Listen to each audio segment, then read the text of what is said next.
King Saul ignored God once and lost everything before the crown fell, before the throne was empty, before his name became a warning whispered through generations.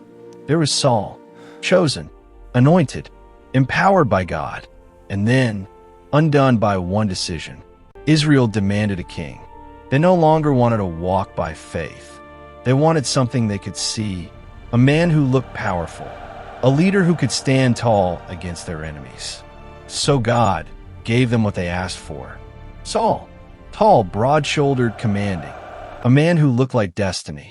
When the prophet Samuel anointed him, Saul didn't stand proudly. He hid among baggage, small in his own eyes. God lifted him anyway.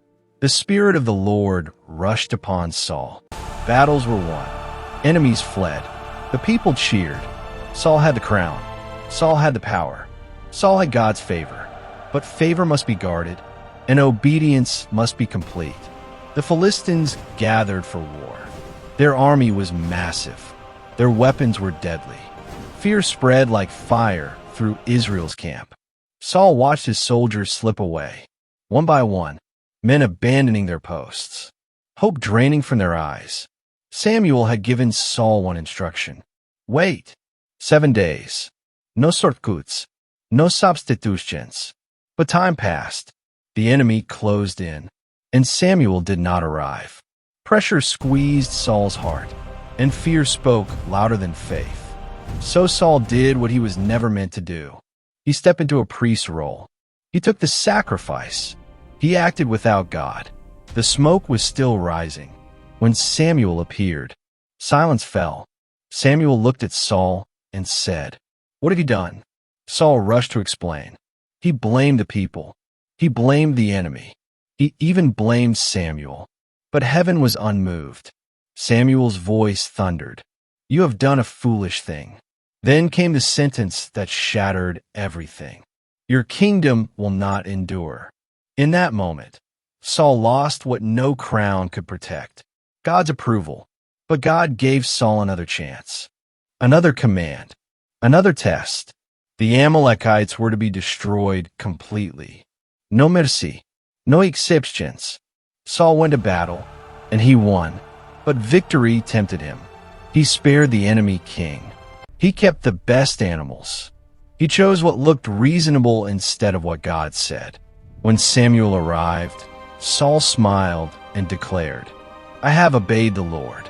But then came a sound: sheep, cattle, living proof of disobedience. Samuel's voice broke with sorrow and fire. To obey is better than sacrifice.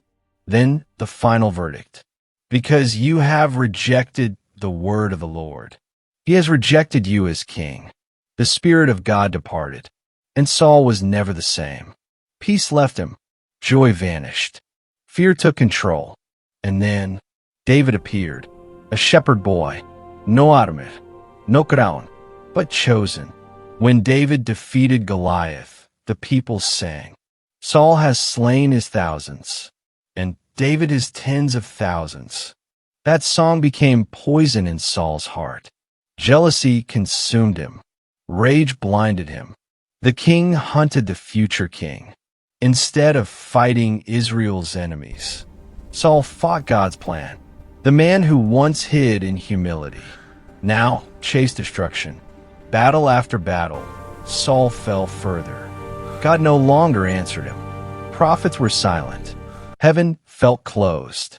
Alone, wounded, defeated, on the battlefield, surrounded by enemies, Saul realized he had lost everything: the crown, the kingdom, the presence of God. And in despair, the first king of Israel fell on his own sword. A tragic end to a man who had once been chosen. Saul's story is not about a bad man. It is about a worn man. He didn't lose everything because he failed many times.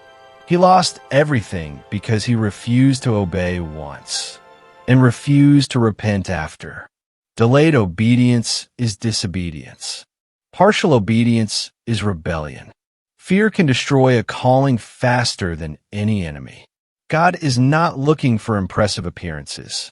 He is looking for obedient The Lord hearts. has rejected Because when his king. God You speaks, have disobeyed your the response command of the determines your destiny. If you believe in God's power, please do leave a comment, like, share, and subscribe. God bless you.